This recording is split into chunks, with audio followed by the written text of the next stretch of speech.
If you want to add the Internet Download Manager extension to Mozilla Firefox, this quick video will show you the easiest way to do it. First, open Mozilla Firefox. Click the three-line menu in the top right corner of the browser. From the drop-down menu, click More Tools.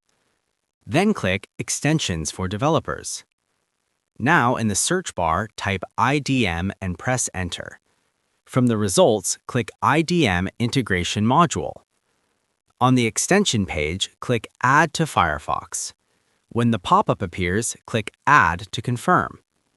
Wait a few seconds and you'll see a message confirming that the IDM integration module has been added successfully. As you can see, it now appears in the extension bar. That's it. The IDM extension is now installed and ready to use in Firefox.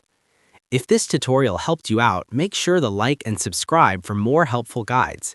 And if you found real value in it, a super thanks would be greatly appreciated. Feel free to reach out if you encounter any issues during the process. If this video helps you out, please leave a like and subscribe. Comment below if you have any questions. If you need further assistance, consider hiring a professional using the link in this video below.